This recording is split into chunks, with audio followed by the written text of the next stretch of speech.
Okay, dear students, now we have to discuss about self-inductance. Based on that, we have this question over here, जो कि आपके exam में आया हुआ है. करेंगे इसको भी, बट बिफोर दैट शॉर्ट में मैं आपको थ्योरी ब्रीफ किए दे रहा हूँ. We have to here consider a coil. ये एक कॉइल है और इसका हमें सेल्फ इंडक्टेंस निकालना है. पहले थोड़ा सा समझ लेते हैं सेल्फ इंडक्टेंस क्या है. जैसे कि अगर हम थोड़ा बैक में आए तो नॉर्मल एक वायर की अगर बात करें, जिसको हम ऐसे एक रेजिस्टेंस के थ्रू भी रिप्रेजेंट कर सकते हैं, इसका सिंबल आर होता है. तो यहाँ पर स्टोरी का किस प्रकार से स्टार्ट होती है कि अगर हम इसके अक्रॉस वी वोल्टेज अप्लाई करें तो इसमें करंट फ्लो होती है, और अगर वी बढ़ाएं तो करंट बढ़ती है. लेकिन V एंड I का जो रेशियो होता है वो चेंज नहीं होता है, वो कांस्टेंट होता है.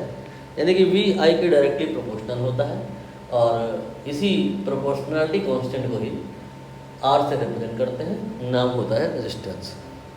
थोड़ा सा और अगर हम बैक में आए तो बात हम कर सकते हैं एक कैपेसिटर की. कैपेसिटर में क्या होता है कि अगर हम चार्ज स्टोर कराएं इसमें plus Q and minus Q, तो इसके क्रॉस एक पोटेंशियल डिफरेंस बिल्ड हो जाता है. ठीक है. अगर हम क्यू की वैल्यू को बढ़ाएं तो होता क्या है, वी की वैल्यू बढ़ जाती है. लेकिन क्यू डिवाइड बाई वी ये कांस्टेंट रहता है, और इसी रेशियो को हम सी से रिप्रेजेंट करते हैं. ऐसी ही बात तो यहाँ पे भी है. इस कॉइल में क्या होता है कि अगर हम कोई करंट फ्लो कराएं तो बिकॉज ऑफ द करंट होता क्या है, इसके अंदर मैंने बनाया बाहर है लेकिन अंदर होता है. ये अंदर बनाएंगे तो डायग्राम समझ नहीं आएगा.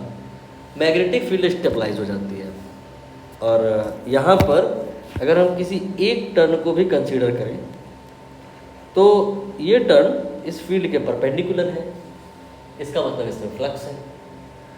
ऐसे ही अगर हम इन सब में बात करें तो इसमें भी फ्लक्स है. तो होता क्या है कि ये जो फ्लक्स होता है, अगर हम करंट बढ़ाएं तो फ्लक्स बढ़ता है, लेकिन जो फाई एंड आई का रेशियो होता है ये चेंज नहीं होता है, ये कांस्टेंट रहता है. इसी को हम यहाँ पे एल से रिप्रेजेंट करते हैं. फाई जो है इन ऑल केसेस आई के डायरेक्टली प्रोपोर्शनल होता है, और जो प्रोपोर्शनलिटी कांस्टेंट होता है उसको ही एल कहते हैं. ये एक प्रकार का इंडक्टेंस है, लेकिन म्यूचुअल इंडक्टेंस तो नहीं कह सकते हैं, क्योंकि यहाँ पे जो कुछ इसमें ईएमएफ इंड्यूस होगा, if we change this current, flux inside it will change, and due to that EMF will induce. तो ये जो ईएमएफ इंड्यूस होगा उसकी वजह से जो अगर करंट आएगी वो करंट इसी में तो आएगी, मतलब मेन करंट को ही इंड्यूस करंट काटेगी. अपने अंदर ही इंडक्टेंस हो रहा है. थोड़ा अगर हम बात करें और तो फाई इक्वल टू आप कह सकते हो एल आई. डिफ्रेंशिएट कर दें अगर तो d phi by d t जो होगा वो L d i by d t होगा. सही मायने में एक माइनस के साथ कंसीडर करें अगर, तो minus L d i by d T will be the value of induce EMF in this L, in this inductor. तो जैसा कि फैराडे ने कहा कि फ्लक्स के चेंज होने से करंट इंड्यूस होता है, उसी बात को हम दूसरे टर्म में कह सकते हैं if we define another quantity L, कि एक इंडक्टर में करंट के चेंज होने से ईएमएफ इंड्यूस होता है. बात वही है, करंट के चेंज होने से फ्लक्स चेंज होता है, और फ्लक्स के चेंज होने से ईएमएफ इंड्यूस होता है. लेकिन हमने इसके लिए एक न्यू क्वांटिटी डिफाइन करी, that is L. Then we say कि करंट के चेंज होने से, d i by d t के होने से, अगर एल कोई है, इंडक्टर कोई है और उसमें D i by d T हो रहा है, तो फिर वहाँ ईएमएफ इंड्यूस होगा. ठीक. अब प्रश्न उठेगा कि जिसे आप एल कह रहे हो इसकी वैल्यू कितनी होगी और ये किस पे डिपेंड करेगा. और किसके पे इस पे नहीं करेगा। नहीं वाली बात तो अभी से समझ में आती है। जब आप ये कहते हो कि v प्रोपोर्शनल टू i या v by I equal to constant equal to r, that time ये इंश्योर हो जाता है कि r will not depend v and i, क्योंकि अगर आप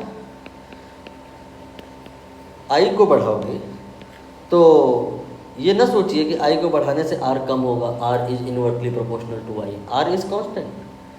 i को बढ़ाओगे तो उसी प्रोपोर्शनल में v बढ़ जाएगा। सेम वही बात यहाँ पे भी है कि ये ना सोचिए कि i को बढ़ाओगे तो l कम हो जाएगा, नहीं, l कांस्टेंट है, i को बढ़ाओगे तो अकॉर्डिंगली फ्लक्स बढ़ जाएगा। बट l किस पे डिपेंड करेगा ये भी हमें जानना है।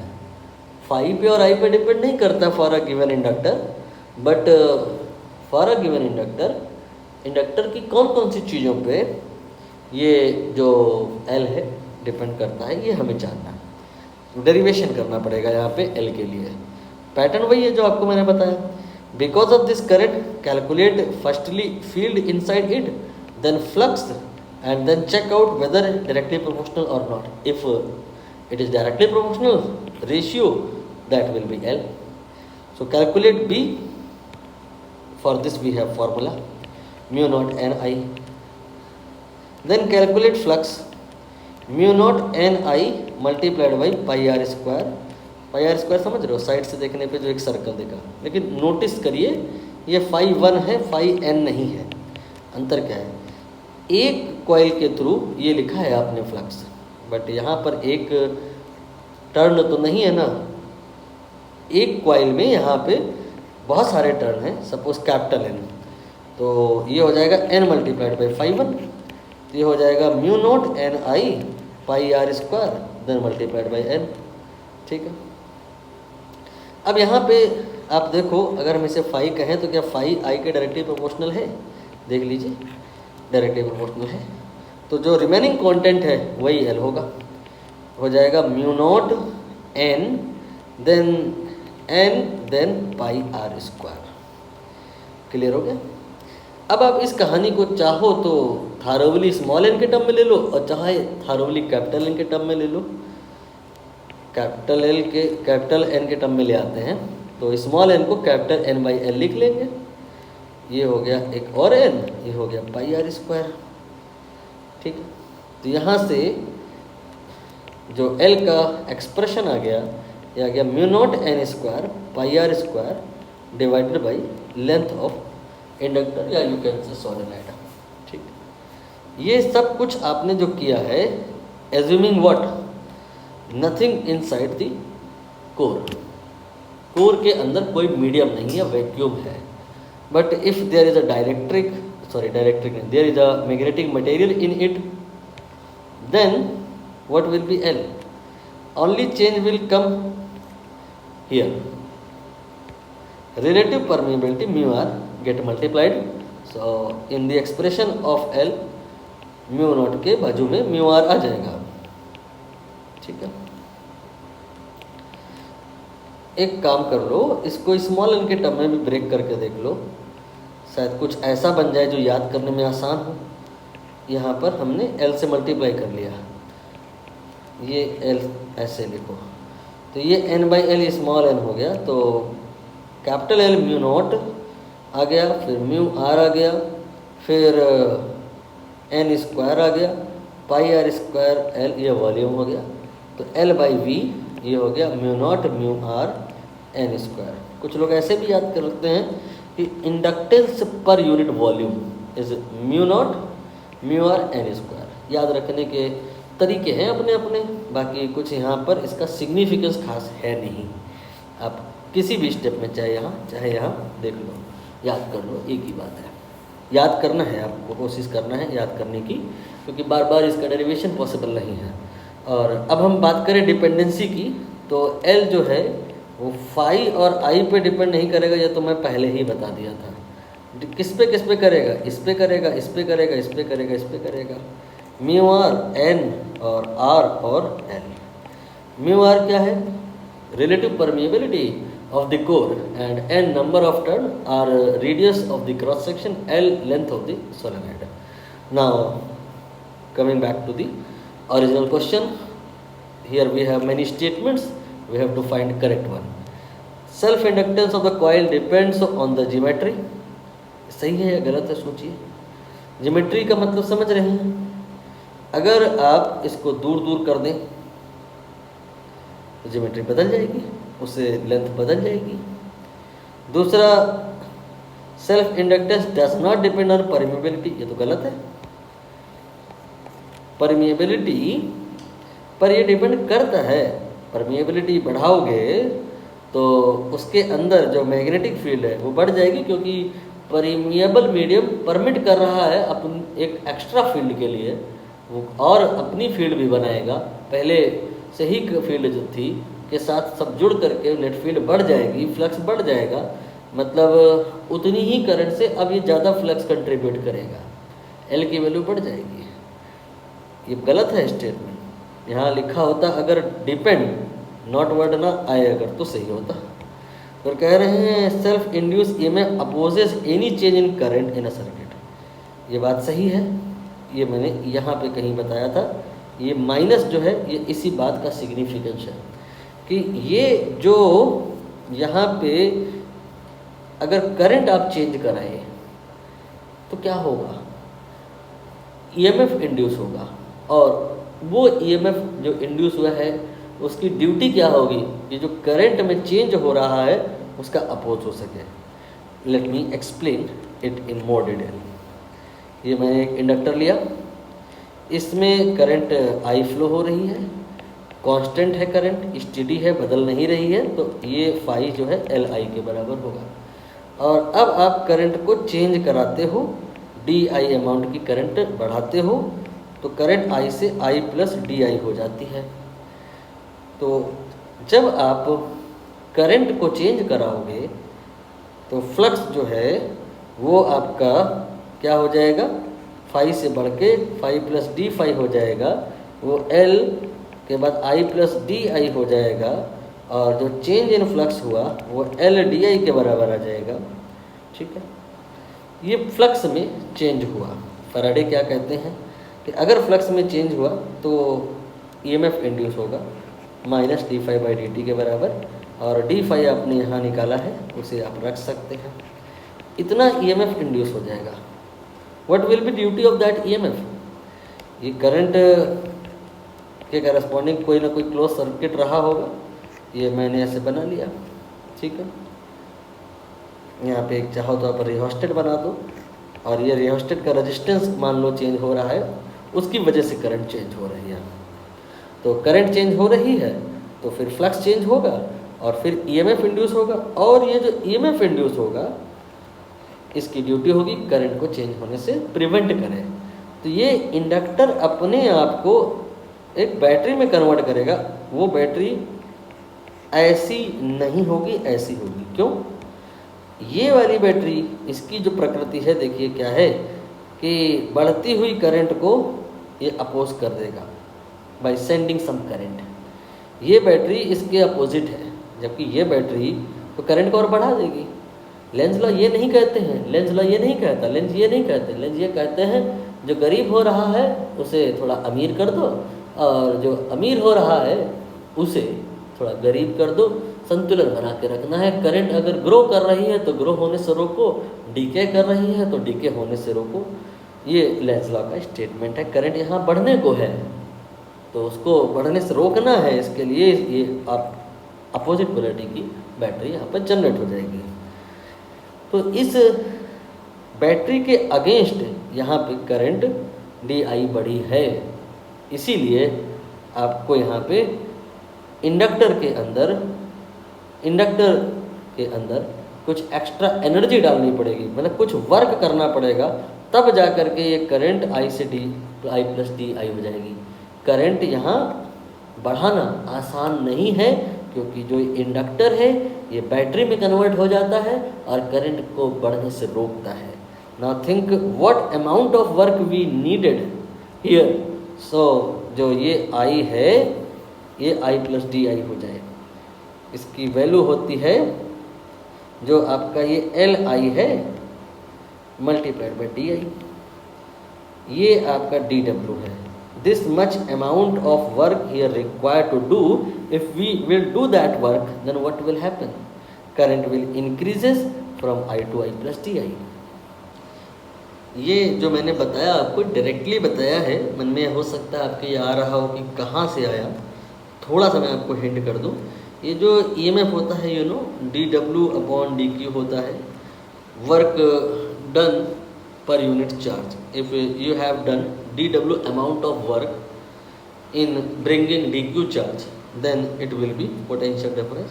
तो यहाँ पे ये जो dq है इसे आप I dt लिखेंगे और यहाँ पे dt कैंसिल हो जाएगा, तो dW का यही एक्सप्रेशन आ जाएगा।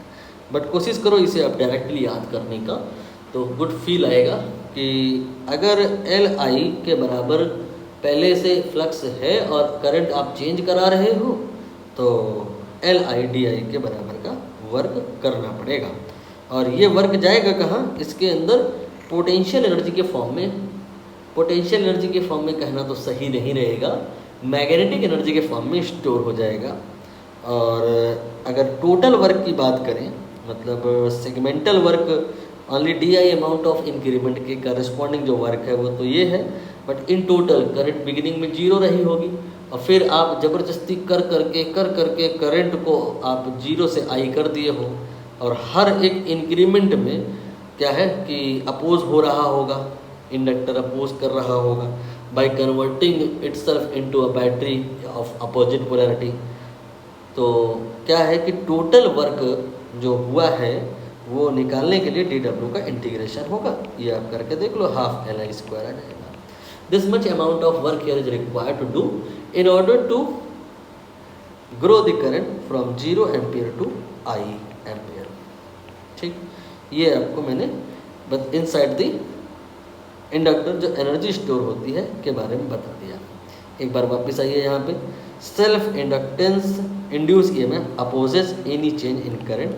ये बात अब आपको बहुत बेहतर समझ में आ रही होगी कि अपोज इसे करना था, इसकी ड्यूटी थी कि करंट अगर बढ़ रही है तो बढ़ने से रोका जाए। This was hidden in negative sign of the expression E बराबर -L di/dt। ठीक, इसके बाद में फिर कह रहे हैं self inductance is electromagnetic analog of mass in mechanism. क्या ये सही है? इसके बारे में भी मैंने अभी कोई चर्चा नहीं करी है, देखिएगा ध्यान से। एनालॉगी अब हम आपको यहाँ पे बता रहे हैं। जैसे कि मोमेंटम ये होता है मास इनटू वेलोसिटी, ठीक है। मोमेंटम का डिफरेंशिएशन कर दो तो क्या आता है? फोर्स। यहाँ पर क्या ऐसा कभी कुछ है मिलता जुलता कि किसी का डिफरेंशिएशन कर दें तो फोर्स आ जाए? है। अगर हम फ्लक्स का डिफरेंशिएशन कर दें तो ये फोर्स आता है। हाँ, ये फोर्स ड्राइविंग फोर्स है, लेकिन न्यूटन इसकी यूनिट नहीं है, इसीलिए ये और ये इसके बराबर नहीं है, एनालॉगस है। इसका मतलब ये जो है EMF इलेक्ट्रोमैग्नेटिक फोर्स, ये भी है फोर्स, इसके जैसा ही है, इसी का रोल प्ले कर रहा है, इसके साथ इसकी एनालॉगी है, बट ये दोनों यूनिट वाइज इक्वल नहीं है, डायमेंशन वाइज इक्वल नहीं है। तो बताओ P का जो रोल है वो किससे हो रहा है? फाई से। फाई का फार्मूला मैंने आपको बताया L × I। तो अब यहाँ पर देखो, जो M है वो L से एनालॉगी बनेगी, V जो है वो I से एनालॉगी बनेगी, और P²/2m ये काइनेटिक एनर्जी थी, या ½ mv²। ऐसी ही बात यहाँ पे भी है। यहाँ पर आप कह सकते हो P की जगह पे φ² / 2 एंड M की जगह L, या ये नहीं समझ में आया तो ½ m की जगह L और V की जगह I। ये है एनर्जी का फार्मूला। इसलिए मैंने जब पोटेंशियल एनर्जी बोल दिया था तो रिग्रेट किया था, क्योंकि अगर कोई एनालॉगी बिठा रहा है तो यहाँ magnetic energy will be connected with kinetic energy of the mechanics. Potential energy का टर्म अगर यूज होता भी है तो मैग्नेटिक एनर्जी के लिए नहीं होता है, वो इलेक्ट्रोस्टैटिक एनर्जी के लिए होता है, जो कैपेसिटर के अंदर होती है। इसीलिए उसका पूरा नाम होता है electrostatic potential energy. Magnetic energy if analogy बना रहे हो सो ये काइनेटिक एनर्जी से बनेगी। यहाँ पर ये हो गया आपका सही। Self inductance in EMI is analogous to mass in mechanics. Now this one, work needed to done against self induced EMF in stabilizing the current। ये तो मैंने आपको डिराइव भी करा के दिखा दिया कि हाफ LI² के बराबर का वर्क रिक्वायर्ड होगा in order to stabilize the current from 0 ampere to I ampere. ये ई ऑप्शन भी करेक्ट है। तो यहाँ पे ई भी सही है। सी एक बार फिर से देख लेते हैं। Self induce EMF opposes any change in current, ये तो सही है, ना जाने क्यों मैंने टिक कर दिया है। एक स्टेटमेंट बी है, ये गलत है, एक बार फिर से रीड कर लेते हैं। Self inductance does not depend on permeability, ये गलत है, ये डिपेंड करता है। तो वी फाउंड हियर कि A, C, D, E are the correct option. So option number B, choice B here will be correct. इतना ही है इस हेडिंग में। मैंने बहुत ज़्यादा डीप में जा कर के इस हेडिंग को कवर कराया है ताकि पूरा रिवाइज हो जाए। फिर भी अगर कोई डाउट रह जा रहा है तो कमेंट सेक्शन में आप कह सकते हो, डिस्क्रिप्शन में नंबर दिया गया है, वहाँ से आप टेलीग्राम या व्हाट्सअप कर सकते हो। आगे जो हेडिंग है नेक्स्ट वाली वो है LR circuit, it will be in next session.